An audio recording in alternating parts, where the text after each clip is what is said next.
지난 시간에 하나님께서 당신이 선택한 이스라엘 백성한테 언약식 맺자고 요구하시는 그 명령 내린다 했던 것까지 살펴봤던 거 기억하시죠? 여러분, 하나님께서 언약식을 맺자고 하는 이유가 뭐라고 했죠? 그게 언약식을 맺는 게 하나님 백성이 되는 조건이 아니라고 했습니다. 이 말 이해하시죠? 이거 뭐랑 똑같으냐면 서로 사랑하는 연인이 있죠. 서로 이미 사랑하고 있어요.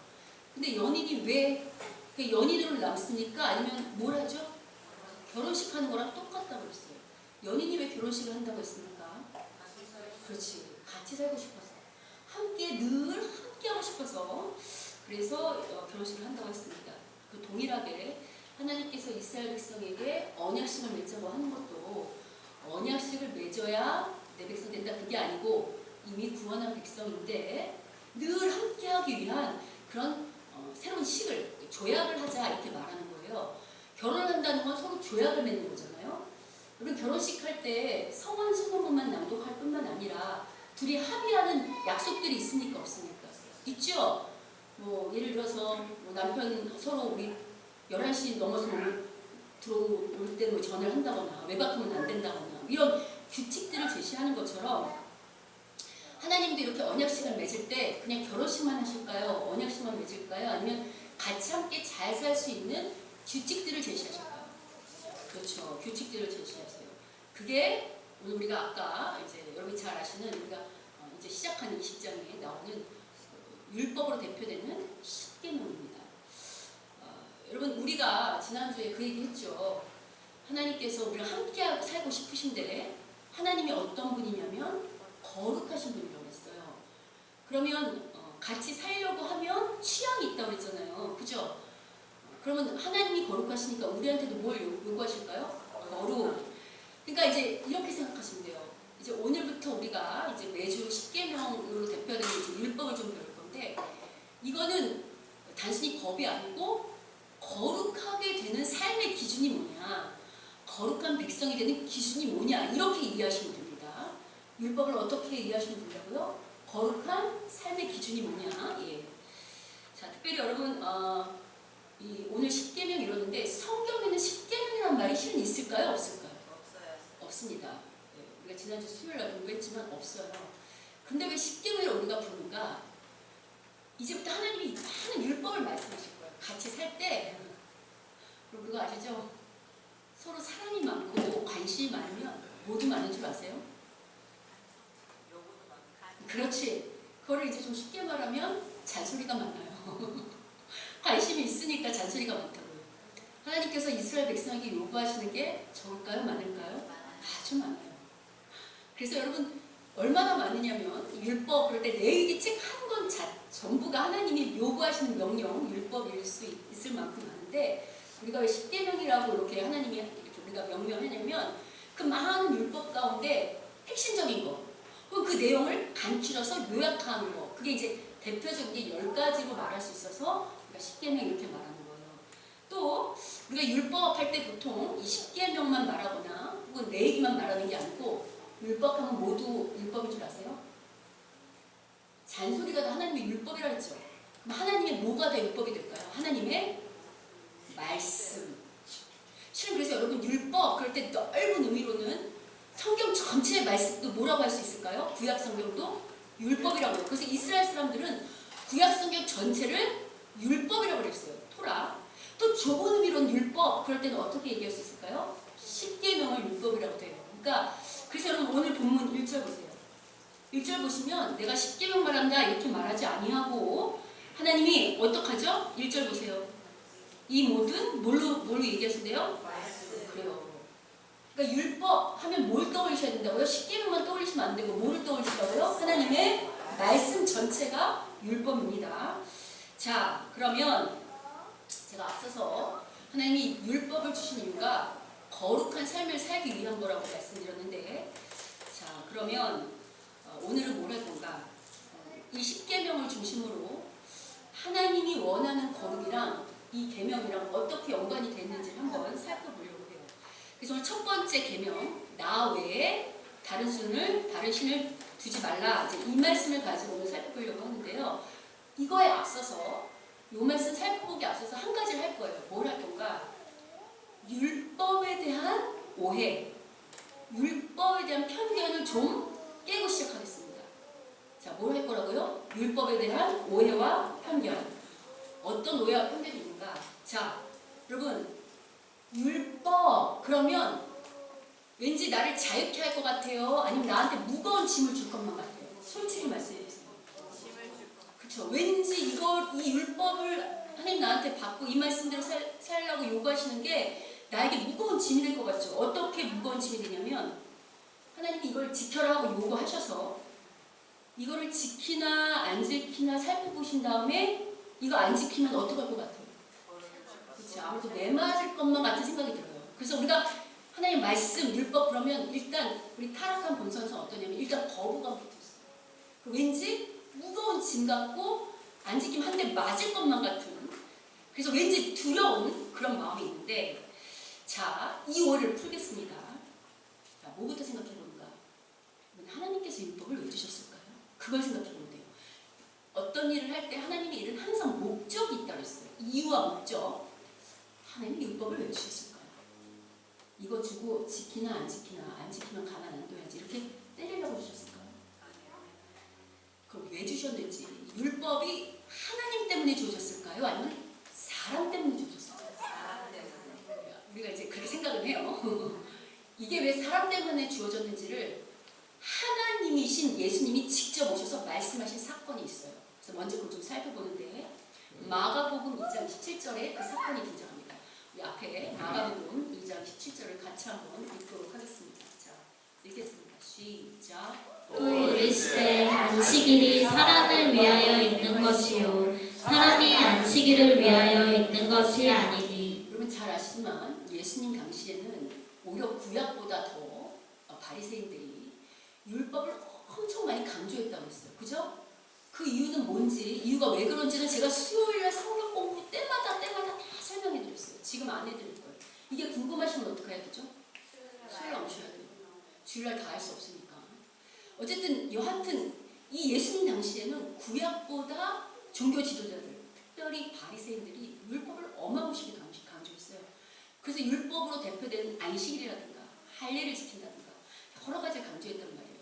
근데 이제 예수님이 제자들하고 다닐 때 제자들이 너무 배가 고픈 거예요. 근데 그날이 하필 어떤 날이냐면 안식일이었어요. 근데 안식일날 배가 너무 고프니까 제자들이 뭘 했냐면 이 밀밭 사이로 다니다가 밀을 어떻게 하죠? 꺾었어. 옳다구나 하고 바리새인들이 누구한테 쭈르르 갔을까요? 예수님께 갔어요. 따졌어요. 아니, 당신이 메시아라고 하면서 어떻게 당신의 제자들이 하나님의 율법을 안 지킵니까? 하면서 따졌다고요.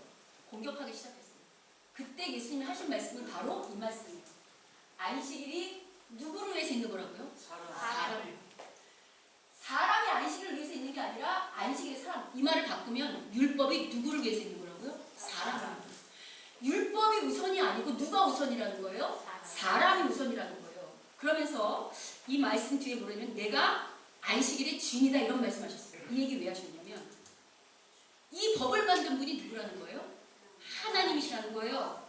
그러면 여러분 법이 중요할까요? 이 법을 만든 그 분의 의도가 중요할까요? 여러분 그거 생각하셔야 돼요. 우리가 왜 우리나라도 헌법이 있죠. 근데 여러분 그 법대로 이렇게 모든 사건마다 동일하게 그 판사가 판결을 내립니까? 아니면 어떤 사건을 보고 그 어떤 상황들을 보고 적용해서 판사가 이렇게 법을 좀 달리 평가합니까? 달리 적용하죠. 그냥 법은 사람을 위해 있는 거거든요. 그러니까 하나님의 법을 주신 의도가 뭔지를 헤아리는 게 중요해요. 자, 제가 여러 번 이 얘기 드렸어요. 하나님께서 우리한테 어떤 거 명령하실 때 우리는 그거 명령하는 거 듣기 되게 싫어하고 순종하기 되게 싫어하는 게 되게 어리석은 거다. 하나님 우리한테 명령하실 때는 왜 그거 명령하신다 그랬죠? 이거 잘 순종하면 뭐 주시려고? 그렇지. 이미 복 주시려고 하는데 우리가 모른다. 똑같아요. 여러분 이 십계명이 실제로 사람을 위한 것임을, 율법이 사람을 위한 것임을 이 십계명을 봐도 잘 들어있어요. 그래서 먼저 이 십계명 전체가 어떻게 사람을 위해서 주신 건지 좀 먼저 살펴볼 건데, 자 일단 보겠습니다. 자, 여러분 잘 아시는 거예요. 지금 1계명부터 10계명까지 있는데 제가 잘랐죠. 1계명부터 4계명까지 있는데 여러분 이걸 잘 보시면 아까 제가 이 율법들은 거룩한 백성들이 지키는 삶의 원칙들이라고 했어요. 그리고 거룩, 그럴 때 거룩이 히브리어로 뭔지 아세요? 카도시예요. 무슨 뜻이라 했죠? 우리 많이 했잖아요. 구별되다. 세상과 다르게 구별되게 산다. 분별되게 산다. 이런 뜻이라고 했어요. 그러면 이 율법 자체가 이 자체가 우리가 뭔가 세상과 구별된 원칙들을 준다는 거죠. 근데 잘 보시면 요 10계명을 잘 보면 이게 혼자 돛 닦는 개념이 아니에요. 그럼 불교나 뭐 성리학이나 힌두교 도교는 혼자 돛 닦는 개념인데 요 10계명을 잘 보면 혼자 돛 닦는 개념이 아니고요. 관계를 말하고 있어요. 다시 10계명은 뭘 말하고 있다고요? 관계. 이게 뭘 얘기하냐면 세상하고 다르게 우리는 어떻게 누구랑 어떤 관계를 맺고 있느냐, 이렇게 그런 관계를 어떤 원칙 가운데 맺고 있냐를 보여주는 게 세상과 다른 삶을 보여주는 구별된 삶의 기준이라는 거예요. 자, 그러면 여러분 잘 보시는 문제 1계명부터 4계명은 누구와 누구의 관계를 말하고 있는 것 같습니까? 하나님과 사람. 되세요? 자, 보세요. 다르신 두지 마라, 우상도 만들지 마라, 하나님 이름 망령되게 부르지 마라, 안식일 지켜라. 이거 다 하나님하고 누구의 관계일 것 같아요? 하나님과 사람과의 관계예요. 자, 즉 하나님과 그냥 사람이 아니고 특별히 어떤 사람일까요? 그러니까 이스라엘로 부름받은 자들, 특별히 믿음의 자녀로 부름받은 사람들 관계. 그러니까 세상 사람들하고 믿은 사람들하고 믿는 자들하고 하나님과의 관계가 어떻다는 거예요? 똑같아요? 달라요? 다르다는 거예요. 다른데 어떻게 다르냐면 여러분 잘 생각하셔야 돼요. 우리가 첫사람 아담 그럴 때 하나님께서 아담을 만들 때 먼저 법부터 주셨어요? 아니면 축복부터 하셨어요? 그렇지, 이거 꼭 기억하셔야 된다 그랬어요. 축복하시면서 너 이거 다 다스려, 다 네 거 해. 그러면서 하나님이 아담과 같이 이렇게 팔짱 끼고 에덴 동산을 거니실 만큼, 함께 거니실 만큼 아주 관계가 어땠죠? 좋았어요. 근데 이 관계를 누가 깼죠? 사단이 깼어요. 어떻게 깼죠? 어떻게 깼죠? 네가 하나님 되라고 해서 깼다고 했어요. 이게 원죄라고 했어요. 관계가 깨진 거예요. 사단은 분열을 했죠. 하나님과 사람과의 관계를 깨고 사람과 사람 관계를 깨고. 자, 그럼 잘 보세요. 지금 죄 때문에 누구와 누구의 관계가 깨졌어요? 하나님과 사람. 그럼 이게 관계가 깨졌을 때 하나님 편에서는 손해가 있을까요? 없을까요? 잘 생각해보세요. 관계가 하나님은 온 세상의 주인이세요. 또 만드셔도 돼요. 손해가 있을까요? 없을까요? 없어요. 누구한테는 손해가 날까요? 사람한테는 손해가 나요. 왜? 손해나는 정도가 아니고 에덴 얘기 잘 보면 다 에덴을 주셨는데 에덴을 어떻게 됐죠? 관계가 깨지면서 에덴을 빼앗겨요. 에덴만 빼앗기나요? 아니에요. 원래 영생할 수 있었는데 어떻게 되죠? 죽어요. 사망에 이른다고. 누구한테 손해가 나죠? 사람한테. 그럼 사람이 다시 행복한 삶을 살기 위해서는 어떤 일이 일어나야 됩니까? 누구와 누구의 관계가 회복돼야 돼요? 하나님과 사람의 관계가 회복돼야 돼요. 근데 그게 사람 편에서 못하죠. 그 관계를 먼저 회복시키려고 손을 먼저 내미신 분이 누굽니까? 하나님. 여러분 특별히 우리 올해 교회 표어가 창조 원리를 회복이에요. 여러분 하나님은 처음 세상을 만들었을 때 창조 원리가 있다고 했죠. 제가 구원은 다른 말로 깨어진 하나님의 창조 원리를 어떻게 하는 거라 했죠? 회복하는 거. 자, 그러면 이 율법에는 뭐가 들었는가? 하나님의 죄 때문에 깨어졌던 하나님의 창조 원리가 어떻게 할까요? 회복하는 원리가 이 율법에 담겨 있는 거예요. 자, 사람이 행복하게 살려면 누구랑 관계가 올바라야 된다고요? 하나님과 관계요. 자, 그래서 하나님이 먼저 우리의 관계를 회복시키려고, 우리를 복 주시려고 누구와 누구의 관계를 지금 올바로 정립시키십니까? 하나님과 당신 백성. 자, 율법이 하나님께 복이 됩니까? 아니면 우리에게 복이 됩니까? 우리에게 복이 돼요. 왜? 하나님과 올바른 관계를 맺을 때만 사람은 행복하게 살 수 있기 때문이에요. 세상 사람들은 이런 관계를 제대로 지키면서 살까요? 무시하고 살까요? 아예 모르죠. 그리고 무시하고 살아요. 근데 믿는 자가 됐다는 거, 하나님 앞에 구별된 백성이 됐다는 건 그게 단순히 여기 와서 예배드리고 기도하는 그런 수준이 아니고 뭐가 새롭게 회복됐다는 걸까요? 하나님과 나의 관계가 새로 회복됐다. 그게 구별된 거예요. 다르잖아요. 세상 사람들은 하나님과 관계 맺습니까? 안 맺어요. 우리는 관계 맺습니까? 맺어요. 그게 구별돼요? 안 구별돼요? 구별되죠. 자, 여러분 행복하게 살고 싶으세요? 별로 안 살고 싶으시구나. 여러분 행복하게 살고 싶으세요? 네. 그럼 어떻게 해야 될까요? 하나님과의 관계를 먼저 바로 세우셔야 돼요. 누구랑 관계를 먼저 세우시라고요? 하나님과. 물론 제가 이런 얘기하면 목사님 하나님 안 믿고도 잘만 살던데요. 하나님 안 믿고도 떵떵거리고만 살던데요. 라고 하시는데 제가 잘 사는 거 그런 거 잘 사는 거 아니라고 여러 번 설명해 드렸습니다. 잘 사는 것처럼 보이는 거예요. 일시적인 거지 영원히 잘 살지 못합니다. 아시겠죠? 자, 그 다음에 5계명부터 10계명까지 볼게요. 자, 5계명부터 10계명까지는 제가 관계 회복이라고 했는데 누구와 누구의 관계를 회복하는 것 같습니까? 전부 다? 5부터 10 전부 다? 전부 다 사람과 사람과의 관계? 뭐 이렇게 질문하니까 헷갈리시죠? 잘 보시면 5계명부터 9계명까지는 사람과 사람과의 관계가 맞습니다. 자, 10계명은 다르겠죠. 제가 좀 이따 설명해 드릴 겁니다. 제가 아까 이것도 창조 원리가 담겨있다 그랬죠. 여러분 잘 생각하시면 지금 5계명부터 9계명까지는 사람과 사람이 어떻게 관계를 맺어야 되는지, 어떻게 관계를 맺고 사는 게 거룩한 삶을 사는 건지, 세상과 구별된 삶을 사는 건지 기준을 보여주시는 거라고 했습니다. 여기에도 창조 원리가 담겨있는 게, 자, 하나님께서 처음 사람을 만들 때 혼자 살게 만드셨습니까? 아니면 함께 공동체를 이루며 살게 만드셨습니까? 독처하는 거 좋지 못하겠어요. 요새 자꾸 혼자 사는 사람 넣는 거 이거 별로 좋은 거 아닌 거 아시죠? 자녀 안 낳는 거 좋은 거 아닌 거 아시죠? 여하튼 서로 관계하며 살도록 만들어졌어요. 그럼 여러분 창조 원리에도 하나님과 사람의 관계 원리가 있었잖아요. 선악과 네가 하나님 되지 마라 이런 것처럼 사람과 사람과에도 하나님 처음 만들었을 때 창조 원리가 있었을까요? 없을까요? 있었죠. 그게 뭘까요? 우리 여러 번 했는데 창세기 2장에 보시면 하나님께서 사람을 아담의 그 몸에서 여자를 만드시죠. 그 아담을 데리고 오시죠. 아담이 뭐라고 말하죠? 이는 내 뼈 중에 뼈요 살 중에 그게 무슨 말이라고 했어요? 너는 나야. 내가 너를 어떻게 관계하겠다는 거야? 네가 나인 것처럼 내가 너인 것처럼 목숨 바쳐 서로 사랑하는 관계를 살겠다. 사람과 사람이 어떻게 관계해야 되냐? 하나님과 사람이 서로 사랑하는 것뿐만 아니라 사람과 사람이 어떻게 관계해야 돼요? 서로 사랑하는 것.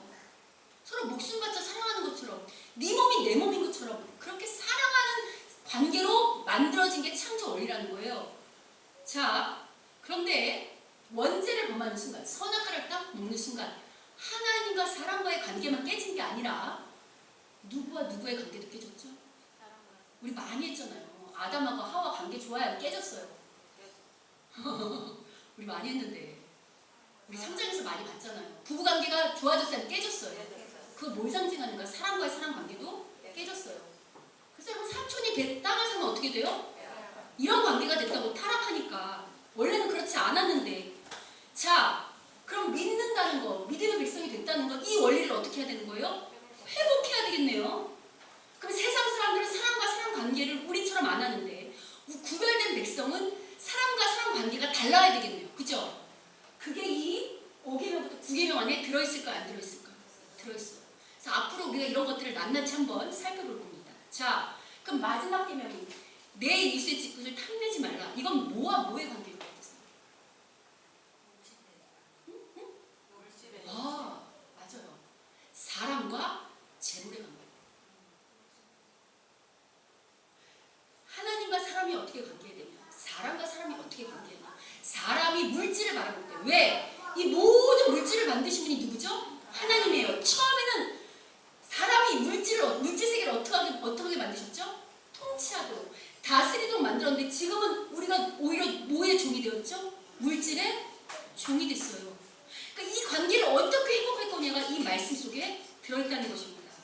그러면 우리가 이 계명대로 이 방식대로 그 삶을 회복하기만 하면 결론 우리가 어떻게 살 수 있다는 거예요? 복되게, 행복하게, 세상과 구별됨을 보여주면서도 하나님의 거룩하심을 배우면서도 닮아가면서도 아주 복된 인생을 살 수 있다는 게 지금 이 10계명의 압축된 거 보이십니까? 아멘이죠. 그러니까 여러분, 하나님께서 율법을 주신 이유가 우리 덜 주시려고 준 게 아니고 왜 주셨다고요? 복 주시려고요. 다시요. 우리 하나님께서 우리에게 율법 주신 이유가 뭐라고요? 복 주시려고요. 하나님께서 이 성경 전체로 우리에게 말씀으로 잔소리하시고 명령하신 이유가 뭐라고요? 복 주시려고요. 빨리 생각을 바꾸세요. 아, 뭐 말씀하시면 또 시작이구나. 또 잔소리 시작. 이게 아니고 왜 자꾸 하라고 그러시지? 이게 아니고 뭘 말씀하시면 아하, 나 어떡하라고? 잘 살라고 하시는구나. 나 잘 되라고 하시는구나. 나 복 주려고 하시는구나 라고 생각을 빨리 바꾸십시오. 아멘? 자, 다시 율법 주신 이유가 뭐라고요? 복 주시려고요. 하나님 우리한테 말씀하신 이유가 뭐라고요? 복 주시려고요. 자, 그럼 지금부터 그걸 마음에 깔고 신비에 새기시고 이제 율법, 말씀, 그럼 복 이렇게 시키시고 첫째 계명인 나 외에 다른 신을 두지 말라. 그 3절 올품 그거부터 좀 살펴보도록 하겠습니다. 그럼 실은 이 계명은 길게 설명할 필요도 없어요. 왜냐하면 우리 지난주부터 계속 했지만 예전부터 했지만 이 세상의 주인이 누구시라고요? 여러분, 이 세상의 주인이 누구시라고요? 하나님이세요. 여러분, 하다못해 회사에서도 누구한테 인정받으면 성공할 수 있나요?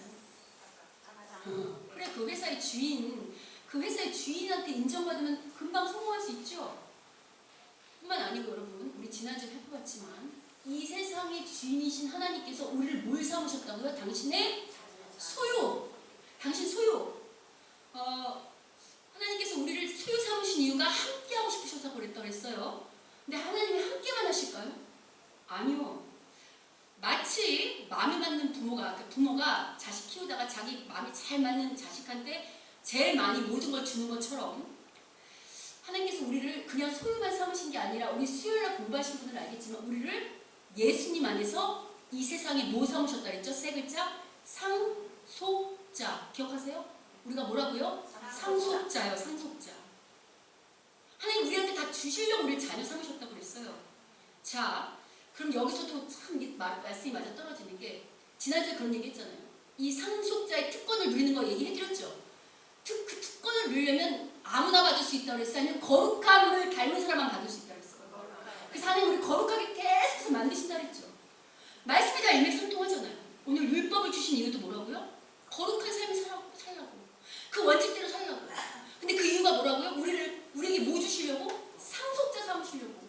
다 물려주시려고. 복 주시려고. 똑같은 거 보이십니까? 아멘이죠. 자, 그러면서 지난주 얘기했죠. 거룩의 시작이 뭐라고 했어요? 거룩의 시작. 거룩의 출발. 그냥 거룩하다가 아니라고 그랬죠. 뭐라고 그랬죠? 주인 바꾸기. 다시요. 거룩의 시작이 뭐라고요? 누구로 주인? 여러분 잘 생각해보세요. 지금 잠깐. 여러분 평소에 말하고 행동하고 어떤 일을 결정할 때 하나님 생각대로 하십니까? 아니면 내 생각과 내 마음대로 합니까? 우리가 주인이 잘 바뀌나요? 안 바뀌나요? 내 마음대로 한다는 거룩한 삶을 살 수 있을까요? 못 살까요? 얘기해보세요. 여러분 다 좋으시지 마시고 오늘 왜 이렇게 다 이렇게 여러분 내 마음대로 산다는 거룩하게 사실 수 있나요? 근데 내 뜻을 굽히고 하나님 말씀대로 산다는 어떤 것 같아요? 거룩이 닮아지는 것 같으세요? 아멘이죠. 그 첫 번째가 뭐냐면 우리가 구별되다 그랬죠. 세상 사람들은 이 땅에 여러 신을 두고 산다는 거예요. 여러분 여기에서 지금 나 외에 다른 신을 두지 말라라고 말한다는 건 세상 사람들이 하나님만 신으로 섬긴다는 거예요? 아니 이미 다른 신들을 섬기고 있다는 거예요. 그러니까 다른 신 섬기지 말라 이렇게 말하는 거죠.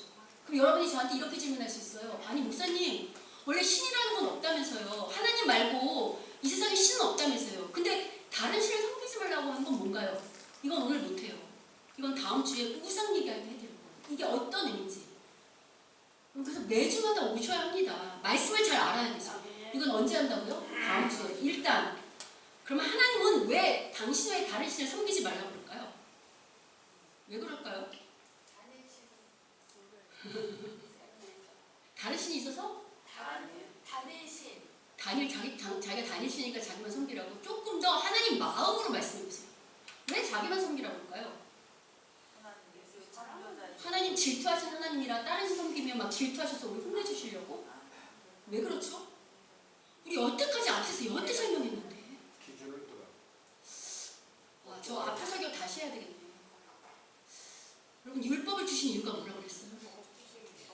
하나님 말씀대로 살라고 하는 이유가 뭐라고 그랬어요? 그럼 하나님만 섬기라고 하는 이유는 뭘까요? 그렇지, 그렇게 나와야죠. 그러니까 우리가 그만큼 하나님에 대한 마음이 여기 잘 안 와닿아 있는 거예요. 그냥 이게 종교적인 어떤 지식으로 멀리 떨어져 있지, 정말 하나님이 나한테 어떤 존재인지, 왜 이런 말씀하시는지, 왜 나만 섬기라고 하는지에 대한 그 마음이 여기 나한테 안 와닿아 있는 거라고. 다시요. 하나님께서 왜 다른 섬기지 말고 당신만 섬기라고 할까요? 우리 복 주시려고. 다 같은 얘기예요. 왜? 이 세상에 유일한 신은 하나님밖에 없죠. 이 세상의 주인도 누구밖에 안 계시다고요? 하나님밖에 안 계세요. 여러분, 이 세상에 영원한 거 있어요? 없어요. 영원하신 분 누구밖에 없죠? 하나님밖에 없어요. 여러분 자녀한테 뭐 다 잘해주고 싶죠? 근데 해줄 능력 있으세요? 왜 없어요? 우린 전지전능하지 않아요. 근데 하나님은 어떤 분이죠? 전지전능하세요. 능력이 있다고. 우리한테 해주고 싶은 걸 다 해주실 만큼 능력이 있는 분이에요. 근데 그 하나님이 우리를 어떻게 한다고요? 우리를 어떻게 할까? 복 주실 뿐만 아니라 그냥 모른 척 하세요? 우리를 어떻게 하죠? 사랑하셔. 우리를 죽기까지 사랑하신 하나님이에요. 그러니까 그분 외에는 우리한테 복 주실 분도 없고, 전지전능한 분도 없고, 영원한 분도 없고, 그렇게 사랑하는 분도 없어요. 그러니까 그분만 붙잡아야 우리가 잘 살 수 있기 때문에, 그래서 다른 데 쳐다보지 마라. 나만 의지해라. 나만 잡아라. 이렇게 말씀하시는 겁니다.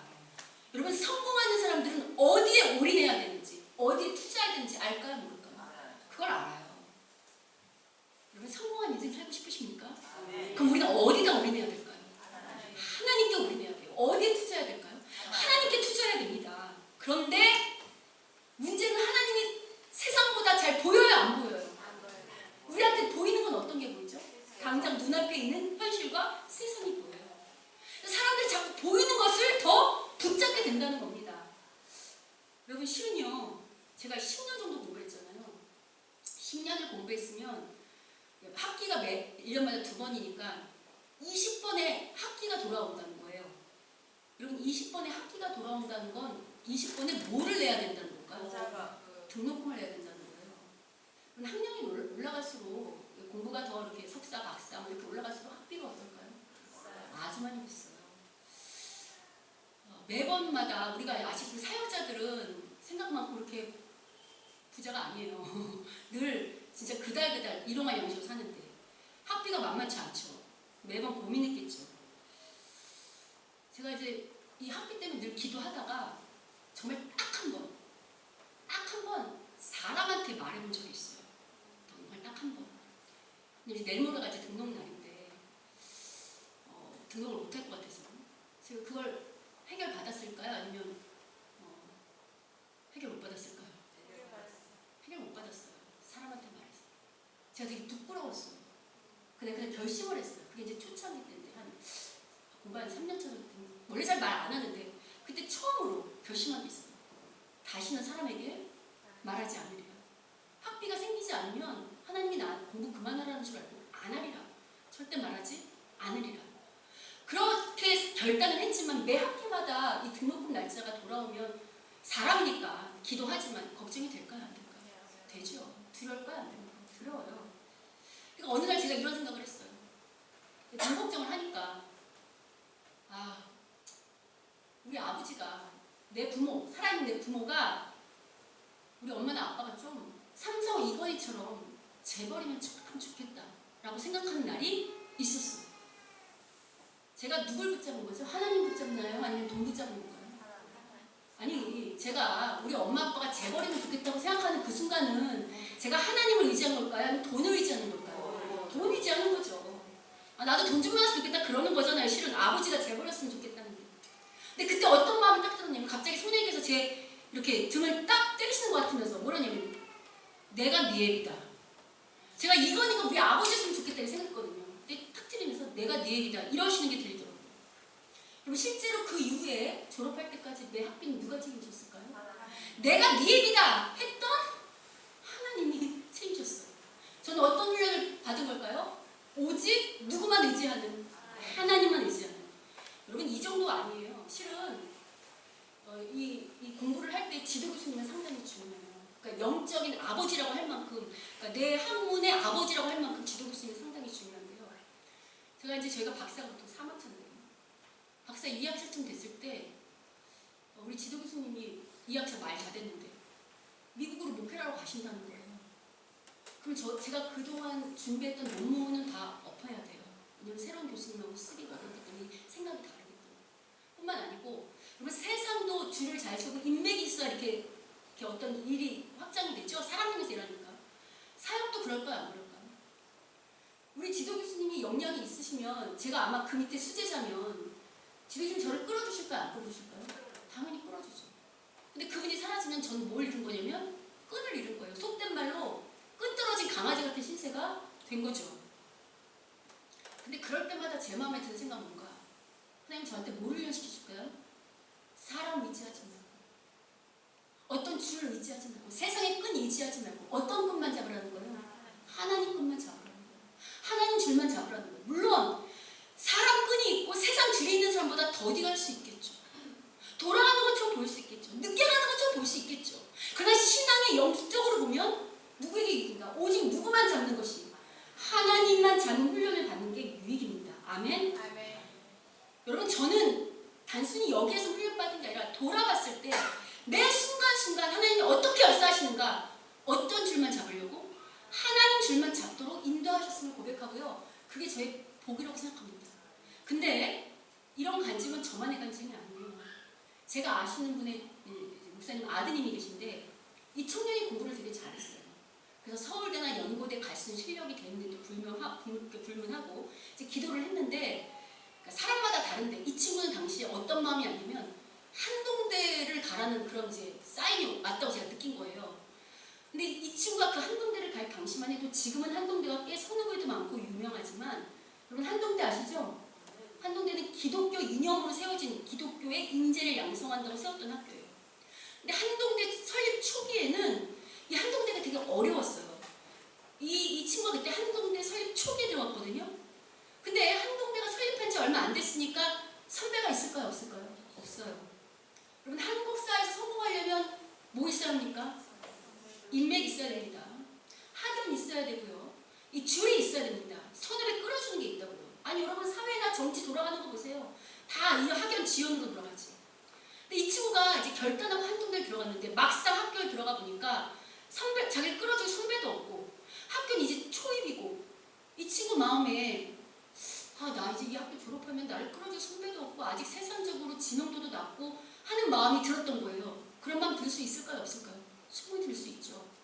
그래서 이 친구가 어떤 생각을 했냐면 여기를 다니지 말고 재수해서 서울대 의고대를 재수해서 가야겠다 이런 생각을 하고 이제 아버님이 아무래도 목사님이니까 꼭 목사님이 아니어도 이제 부모님하고 믿음의 부모니까 의논을 했어요. 근데 이제 이 아버님이 뭐라고 말씀하셨냐면 뭐라고 하셨을까요? 뭐라고 하셨을 것 같으세요? 머물러 있어라. 이 아버님은 그냥 그렇게 하지 않으시고요. 되게 인격적이세요. 우리가 하나님께 인격적이라 했죠. 네가 그냥 결정하지 말고 하나님 앞에 기도해봐라. 네가 하나님께 묻고 결정해라. 이렇게 기회를 주셨어요. 이 친구가 이 문제 놓고 기도했을까 안 했을까요? 했어요. 그 당시는 이제 어떤 기도 응답받으면 이제 기도원도 많이 다니고 했던 때라 기도원을 갔는데 그때 받았던 말씀이 뭔지 아십니까? 바로 이 말씀입니다. 이사야 31장 1절부터 3절 같이 한번 읽겠습니다. 시작. 도움을 구하러 애굽으로 내려가는 자들은 화 있을진저. 잠깐만 거기까지. 도움을 구하러 어디로 가지 말래요? 애굽. 성경이 말하는 애굽은 뭘 상징한다고 했습니까? 죄에 빠진 세상. 도움을 구하러 어디로 가지 말라는 거예요? 세상 가지 말라는 거예요. 세상 붙들지 말라는 거예요. 그럼 그 다음 읽어보겠습니다. 시작. 그들은 나를 의지하며 병거의 많음과 마병의 심히 강함을 의지하고 구하지 아니하며. 여기까지 보세요. 그들은 말을 의지하고 병거, 마병, 이거 오늘로 치면 사람 의지하고 학벌 의지하고 돈 의지하고 우리가 잡을 수 있다고 생각하는 세상들이 흔히 성공의 끈이라고 생각하는 끈, 생각에 주려고 생각하는 줄들을 잡으려고 하는데 그거 잡지 말라는 거예요. 그거 잡지 말고 오직 그들을 잡지 않는 여호와께서 어떻게 한대요? 악모하지 않고 구하지 아니하니 지혜로우신 여호와께서 뭘 내신대요? 오히려 그게 지금 눈에는 세상의 줄을 잡고 끈을 잡은 게 성공한 것처럼 보이지만 하나님 볼 때 그게 뭐라고요? 재앙이 된답니다. 그 다음 보겠습니다. 자, 읽겠습니다. 시작. 그의 말씀들을 변하게 하지 아니하시고 일어나사 악행하는 자들의 집을 치시며 행악을 돕는 자들을 치시리니 애굽은 사람이요 신이 아니며 그들의 말들은 육체요 영이 아니라 여호와께서 그의 손을 펴시면 돕는 자도 넘어지며 도움을 받는 자도 엎드러져서 다 함께 멸망하리라. 우리는 어떻게 하면 줄 잘 설까? 어떻게 하면 좋은 끈을 잡을까? 어떻게 하면 금수로 태어났으면 얼마나 좋았을까? 이렇게 세상의 것들을 의지하고 또 붙잡으려고 애쓰지만 하나님께서 세상은 신도 아니고 무능력한 사람일 뿐이고 그런 것들을 의지하는 자는 서로가 서로를 그런 것들을 추구하는 자끼리 전부 다 어떻게 한다고요? 멸망시키느라고 하시는 거 보이십니까? 아멘이죠. 자, 이제 세상에 그런 말 있잖아요. 나 물주 잡았어. 우리도 물주 하나 잡고 싶어서 전쟁용 하신 분 있죠? 맞죠? 여러분 지금 하나님은 한마디로 이렇게 말씀하시는 거예요. 세상에 물주 잡으려고 헤매고 다니지 말고 어떤 물주 잡으라는 걸까요? 조물주 잡으시라는 거예요. 세상에 물주 잡으려고 하지 말고 누구 잡으라고요? 조물주이신 하나님 잡으라고. 어떠세요 여러분? 여러분이 정말 잡고 있는 줄은 하나님이세요? 정말 하나님 것만 잡으세요? 우리가 이렇게 말은 하는데 그러니까 생각은 거기 잡고 있다고 하지. 근데 현실에서는 그 줄을 안 잡고 여전히 돈이나 사람이나 줄을 잡고 있다는 게 오늘 본문에 등장하는 이스라엘의 삶 속에 나타납니다. 여러분 지금 출애굽한 이스라엘 백성들한테 하나님이 그러시는 거잖아요. 다른 줄 붙잡지 말고 누구만 붙잡으라는 거예요. 나만 붙잡으라. 그럼 이렇게 말하는 건 이스라엘이 그동안 하나님 붙잡았다는 거야? 아니면 다른 거 붙잡고 살았다는 거예요? 우리 그동안 하나님 붙잡고 사셨어요? 아니면 다른 거 붙잡고 사셨어요? 근데 여러분 그거 아시죠? 사람이 변하기가 쉬울까요? 이스라엘이 그동안 다른 거 붙잡고 살았잖아요. 출애굽한 광야 1세대는 애굽에서 정말 많은 기적을 경험한 거 우리 다 봤죠. 홍해에서 애굽이 죽어가는 것도 봤죠. 광야에서 하나님 먹이 살리는 것도 봤죠. 근데 우리 다 아는 것처럼 그 출애굽한 1세대에 정말 하나님 붙잡아서 약속의 땅인 그 축복의 땅인 가나안 땅에 들어갔습니까? 아니면 그냥 제대로 못 붙잡아서 광야에서 죽었습니까? 그 속에서 우리가 교훈을 찾아야 돼요. 그들은 하나님 잘 붙잡다고 착각했지만 안 붙잡아서 죽었다고요. 자, 그러면 모세하고 광야 2세대가 가나안 땅에 들어온 거 아시죠? 자, 그러면 이렇게 1세대가 그냥 광야에서 축복 못 받고 죽었을 때 누구 억장이 무너져 내릴까요? 하나님 억장이 무너져 내리겠죠. 그럼 이렇게 억장이 무너져 내리는 심정을 하나님이 누구를 통해서 말씀하실까요? 모세를 통해서 또 말씀하시겠죠. 그래서 여러분 지금 광야에 1세대만 있는 게 아니고 2세대도 있다고 그랬잖아요. 2세대가 지금 가나안 땅에 들어갔다고 그랬죠. 그럼 2세대에게 모세가 이 계명 똑같이 가르칠까요? 안 가르칠까요? 가르치죠. 그럼 가르칠 때 이렇게 똑같이 가르칠까요? 아니면 모세는 지금 1세대 실패를 다 봤잖아요. 그죠? 그렇게 아무리 목이 터져라 말해도 하나님 안 붙잡고 자기들 마음대로 끈잡고 살다가 망하는 거 봤잖아요. 그 모세는 전보다 똑같이 말할 거야? 아니면 더 많이 부연 설명하고 더 애타는 심정으로 여러 가지 잔소리를 더 넣어서 말할까? 더 많이 말하겠죠. 그래서 여러분 신기한 게 뭔지 아세요? 모세가 여기서는 딱 간단하게 이렇게 일개명 나 외에 다를 섬기지 말라 이렇게 말하는데 이새한테 이 계명을 똑같이 말하는 책이 있다고 했어요. 신신당부하는 책. 어떤 책이라고 했어요? 신명기. 거기서는 같은 말씀을 어떻게 말하는 줄 압니까? 이렇게 간단하게 말하지 않아요. 나 외에 다른 신을 두지 말라 이렇게 말하지 않고요. 이렇게 길게 말합니다. 자, 신명기 6장 3절부터 9절 한번 보겠습니다. 자, 앞에 한번 읽어보겠습니다. 시작. 이스라엘아 듣고 삼가 그것을 행하라. 그리하면 내가 복을 받고 내 조상들의 하나님 여호와께서 내게 허락하신 같이 젖과 꿀이 흐르는 땅에서 내가 크게 번성하리라. 이스라엘아 들으라. 우리 하나님 여호와는 오직 유일한 여호와이시니 너는 마음을 다하고 뜻을 다하고 힘을 다하여 내 하나님 여호와를 사랑하라. 똑같은 얘기인데 그냥 나 외에 다른 신 두지 말라 이렇게 안 하고 이스라엘아 제발 그것을 좀 듣고 여기 제가 히브리는 안 나왔지만 여기 샤마르라는 동사가 들어있어요. 그거는 지켜서 꼭 좀 행해라. 지켜서 꼭 준수해라 그런 말이거든요. 제발 지켜 행해. 그러면 네가 먼저 말하는 뭘 받는데요? 가나안 땅은 이미 하나님 주시겠다고 약속한 복이에요. 오늘 우리한테 이미 약속한 복이 여기 전부 다 있어요. 이게 다 복덩이라고. 세상에 복이 있는 게 아니고 사람한테 복이 있는 게 아니고 이 말씀에 복이 있어요. 여기 복이 있다고. 이거 지키기만 하면 복이 있는데 그냥 하지 말고 첫 번째 계명 제발 부탁인데 어떡하라고? 하나님은 유일한 한 분 하나님이니까 우리의 마음을 어떡하라고요? 다 하고 우리의 뜻을 자꾸 세상에 두지 말고 어디에 다 하고 뜻을 다하고 힘을 다해서 누구만을 사랑하래요? 이게 말이 길어지는 거 보이세요? 왜 이럴까요? 봤잖아. 1세대가 어떻게 실패해서 비참한 대로 떨어진 일 봤잖아. 그러니까 거기에 심장을 막 간절히 담으니까 말이 길어지는 거예요. 여기 누구 심정 담겨 있을까요? 아버지 심정이 담겨 있는 거예요. 나만 좀 섬겨보라고 말하시는데 안 듣죠. 그러니까 여러분 특별히 우리 자녀 키우는 엄마들 공부 가르치는 거 좋은데 열심히 가르쳐야죠.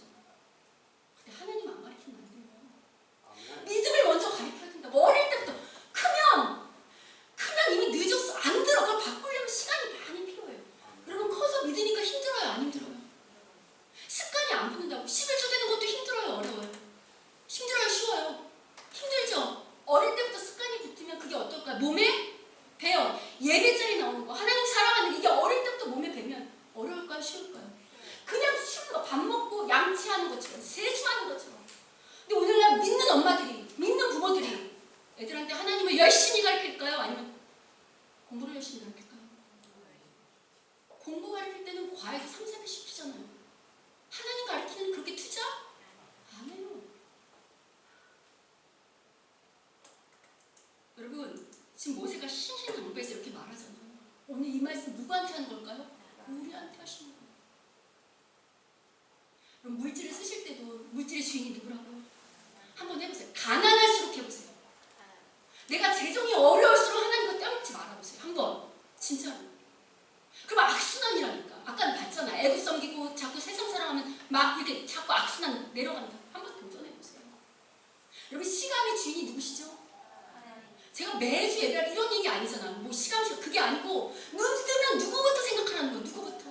하나님 먼저 생각하고 그의 말씀을 묵상하고 그와 교제하는 것을 시작을 해보시라고요. 그런 사람들이 그렇게 교제하는 사람들이 예배를 소홀히 할까요? 그렇지 않아요. 예배 늦을까요? 아니요. 이게 하나님 만나는 시간인데 어느 시간보다 먼저 와서 준비하고 있겠지. 이게 지금 그러냐 안 그러냐 혼내냐 이런 문제가 아니고 마음의 문제라고. 내가 어떤 마음이야? 나 정말 하나님 사랑하냐? 나 정말 하나님을 내 중심에 두냐? 내 우선순위에 두냐? 지금 그 얘기 하시는 거라고요. 왜 자꾸 이렇게 말씀하신다고요? 하나님이 중심이 돼야 우리가 뭘 받는다고요? 복을 받는다고요. 하나님을 우선순위에 둬야 우리가 어떤 삶을 산다고요? 복된 삶을 잘 살 수 있는 삶을 산다고요. 여러분 모세가 이런 얘기 할 때 지금 이렇게 이런 얘기 할 때 신신당부 할 때 마음이 애타서 그랬다 했죠. 그러니까 당시에는 하나님을 잘 섬긴 2세들도 있었지만 못 섬긴 2세들도 있다는 거잖아요. 오직 하나님을 붙잡은 자들도 있지만 붙잡지 못한 2세대. 이건 이스라엘 당시에만 있을까요? 아니면 오늘날 교회에도 일어날까요? 동일하죠. 모두 동일해요.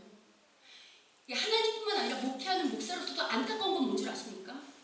우리 안에 성도들이 있어요. 계신데요. 참 안타까운 게 뭐예요? 어떤 분은 정말 하나님을 잘 붙잡고 의지하는 분들이 있어요. 정말 그분들은 늘 하나님을 의지하는 게 보여요. 그분들은 잘 살까 못 살까요?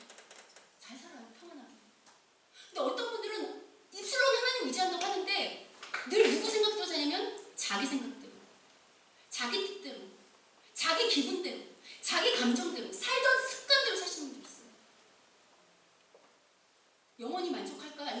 가난할까요? 안타까울까 안 안타까워요? 안타까워요. 제가 오늘 이 말씀 이 하나님이 제 모세랑 똑같은 심정으로 열어놨을 때 진짜 부탁드리는데, 저는 마음에 그런 연약한 자가 더 신경 쓸 게 아닙니까? 그죠? 근데 참 안타까운 현실은 뭐냐면, 하나님 의지해서 잘 사는 사람은 어떻게 될까요? 점점 더 잘 살게 돼요. 있는 자는 더 많아지는 것처럼. 그렇지 않고 자꾸 밖으로 오는 사람들은 점점 더 가난해져, 영적으로. 이게 교회도 나타나는 현실이라고요. 그럼 이제 바꾸세요. 결단 한번 해보세요. 그래서 저도 오늘 하나님께서 모세를 통해 신신당부하는 것처럼 이 말씀으로 오늘 설교를 마무리하려고 합니다. 자, 6장 3절 같이 한번 다시 한번 우리가 읽으면서 마음에 새깁시다. 자, 읽어봅시다. 시작. 이스라엘아, 듣고 삼가 그것을 행하라. 그리하면 내가 복을 받고 내 조상들의 하나님 여호와께서 내게 허락하신 같이 젖과 꿀이 흐르는 땅에서 내가 크게 번성하리라. 이스라엘아, 들어라. 우리 하나님 여호와는 오직 유일한 여호와이시니 너는 마음을 다하고 뜻을 다하고 힘을 다하여 하나님 여호와를 사랑하라. 아멘. 여러분, 이제 제발 이렇게 하나님하고 세상하고 이렇게 저울질해서 입술로는 하나님 섬긴다고 하면서 결국은 세상 딱 잡는 그렇게 살던 대로 그만 사시고, 그동안 여러분 저랑 이렇게 개인적으로 제자훈련 하시면서도 저한테 약속하신 것들 있잖아요. 그거 저랑 한 약속 아니라고 그랬잖아요. 누구랑 한 약속이었죠? 우리 세신자분들, 또 저랑 여러 약속하신다는 분들, 또 저랑 제자훈련 하시는 분들, 그런 얘기 들으신 적 있죠? 아멘. 그거 저랑 하시는 거 아니에요. 그거 다 누가 듣고 계실까요? 그거 왜 하나님이 요구하실까요? 왜 요구하실까요, 여러분? 왜 그거 하라고, 왜 하라고 그거 왜 요구하셨을까? 정선 선생님, 어떤 거 하라고 우리 재정할 때 막 말씀하시는 거 들어본 적 있죠? 이렇게 하시면 좋겠어요. 이렇게 하셔야 돼요. 이런 거 들어보셨죠? 네. 그거 왜 요구하실까요? 지키라고. 그냥 지켜서 혼내주시려고? 안 주시. 누구 잘 되라고? 맞아요. 누구 아멘. 복되라고? 나 복도. 아멘. 아멘. 사람 말에 흔들리시면 안 돼요. 사람 보고 흔들리시면 안 돼요. 돈 보고 흔들리시면 안 돼요. 아멘. 결단하세요. 소수라도 하나님 잘 믿어서 복 받는 걸 우리가 봐야 되지 않을까요? 아멘. 관할 2세대가 돼야지. 아멘입니까? 아멘. 아멘. 여러분 정말 이제부터 하나님만 섬기면서 이 말씀대로, 그래 내 마음을 다하고 뜻을 다하고 성품을 다해서 하나님만 섬기는 이쪽으로 한번 결단하기를 하는 결단이 서십니까? 아멘. 우리 반주자님은 어떠세요? 아멘. 고민해보세요. 아멘. 한번 아멘. 해보세요. 우리 옆 사람하고 인사하죠. 이 말씀이 믿어지십니까? 믿어지신다면 하나님만을 섬기십시오. 아멘. 다시 한번 하세요. 이 말씀이 믿어지십니까? 아멘. 그러면 하나님 말씀 지켜 행하십시오. 아멘. 마지막은 앞에 보고 선포하죠. 오직 하나님만을 섬깁시다. 그럼 그럼 크게 번성하게 됩니다. 번성하리라. 아멘. 와, 이런 거 할 때는 진짜 마음과 뜻을 다해야 되는데 다시 해요. 이거 제가 그랬잖아요. 하나님께만 고백하는 게 아니고 누구한테도 선포하는 거라 했어요. 사단한테도 나를 자꾸 하나님 못 섬기게 내 발목을